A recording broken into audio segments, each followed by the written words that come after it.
Welcome back. We head now to Ghana, where there's been an announcement made that the minimum wage for workers will be 14 cedis and 88 pesos, which represents 10% starting from January 2023.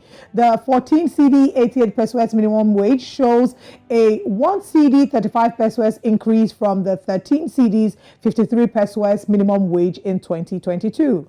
The Minister for Employment and Labor Relations, Ignatius Bafo Awa, announced that the new wage is a product of negotiations of the National Tripartite Committee, adding that the increase will be welcome news for Ghanaians given the current economic conditions in the country. Well, let's now bring in Wilberforce Sare, who happens to be our eyes and ears and nose there in Ghana, political editor right there in Ghana. Well, good morning to you, and thank you so much for joining us this morning. Hello, good morning. All right. What has been the reactions of this 10% increase in minimum wage, especially for Ghanaians? Good story coming out from the fact that Ghana is going through an economic downturn, if you put it that way. Well, indeed, it has been one with mixed reaction, and that's because, over the last 1 month, our currency has depreciated quite significantly. So about 2 or 3 months ago, you had you had about 7 Ghana cedis being equivalent to $1. But as we speak today, the dollar is about 14 Ghana cedis to $1. So if you look at the minimum wage that has been announced, if you convert it, it's just about $1. And so people are saying that if this increase had happened a few months ago, it would have brought the minimum wage to $2 a day, because the cedi then was about 7 Ghana cedis to $1. But because of the rapid depreciation of the cedi, you have the figure, even though has been increased significantly, it's still equivalent to just $1. When you convert, that means that the ordinary normal worker will earn about $30 a month when you work, because you have $1 being equivalent to the 14. So if you add it to 30 days, that's equal to $30. When you do a comparison, even in the sub-region, you get to know that in other places, including Nigeria and Mali and other places that I've checked, some have a minimum wage of about $57 a month, some $60 and all that. So it means that in Ghana, it's significantly low.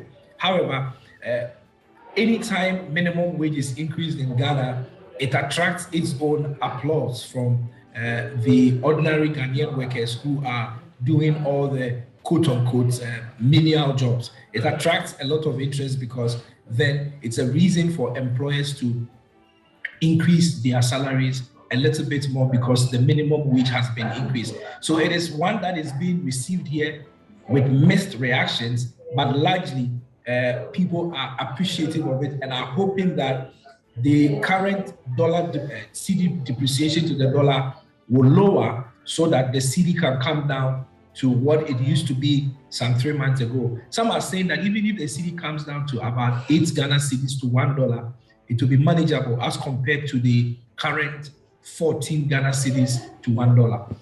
I mean, there's so many angles to look at this from Wilberforce. Unfortunately, like you mentioned, the rate or the currency strength has reduced immensely. The Hanke Currency Watch List in September listed the Ghana cedi as one of the worst performing currencies in Africa in 2022.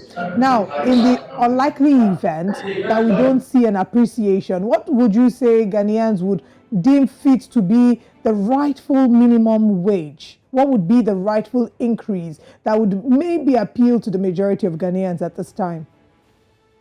Well, I think that the most the best minimum wage that would be appreciative will be to multiply the current one by 2. So they are looking at about 29 Ghana cedis or 30 Ghana cedis to a day, as in being the minimum wage, which if you look at government budget and constraints, is practically impossible. What I think is everybody's looking forward to now is that Ghana has signed on to an IMF program, and everybody is anticipating that that program will kick in. Once the IMF rolls Ghana onto its program, it will renew its credibility standings as far as rating agencies are concerned and as far as credit agencies are concerned. And so Ghana will be able to go out there and be able to raise bonds and all those kind of things, and it will help to bring the cedi depreciation down and recover some of the grounds that it has lost. So if there's anything that everybody's looking forward to, we are looking forward to our ability to secure an IMF program now at this critical time. And it is that program, if secured, will act as a springboard to help us to revive the economy and to manage the depreciation. Some believe that even though the dollar has risen to 14 Ghana cedis to $1, if the IMF program comes in like was experienced recently in Zambia when they signed onto an IMF program, they believe that it will help in the lowering the depreciation and recovering some grounds. And that will mean that automatically, if the cedi comes up to, let's say, even 10 Ghana cedis to $1, and your minimum wage is 14 Ghana cedis, what it means is that the minimum wage in dollar terms will be more than $1. So it will go to $1 and maybe 20 cents or $1 and 40 cents. That will be an improvement. So that's what people are looking forward to.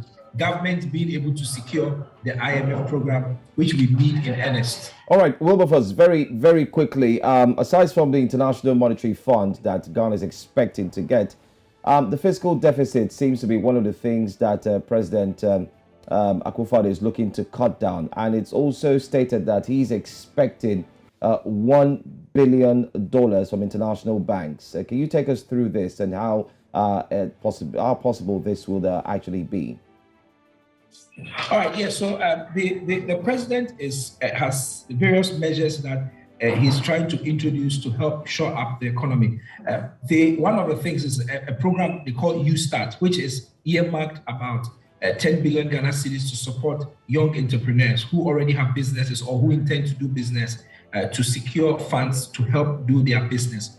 But the other thing is that just yesterday, the Bank of Ghana has introduced a new measure, and that is that it says it's no longer going to provide forex support for people who import rice. Rice, very important, and poultry. We do a lot of importation of chicken, and also bottled water, fruit juice, and all those kind of things. The Bank of Ghana is no longer going to provide forex for those kind of imports, essentially saying that let's look within how we can get some of these things that we are importing heavily from within our own country so that we cut down on the forex dependence on that. It's one of the essential measures that has been introduced by the Bank of Ghana just yesterday to help secure the failing economy and also the depreciation cedi. So various measures are coming up, all aimed at making sure that the government can halt the rapid depreciation of the cedi and, for that matter, deterioration of the economy. This new Bank of Ghana directive has widely been accepted by the Ghanaian society because they believe that it is the way to go. Like your country, Nigeria, you have a total ban on rice. And if there is anything killing us apart from the importation of crude oil in Ghana, the next thing is the importation of rice. We are spending close to $1 billion annually just importing rice. And there's a whole competition for United States dollars to be able to go onto the international market and import this rice. Now we are going to have to look internal. And that will mean that we will cut down on all these huge amounts of money that we are taking out there into other countries like Thailand and Brazil, looking for rice for people in Ghana to eat. So these are some of the measures that are ongoing to ensure that we bring stability. Thank you so much, Wilberforce, for talking to us and taking us into what's going on there with the 10% that's actually been added there in Ghana. Thank you. We appreciate your time.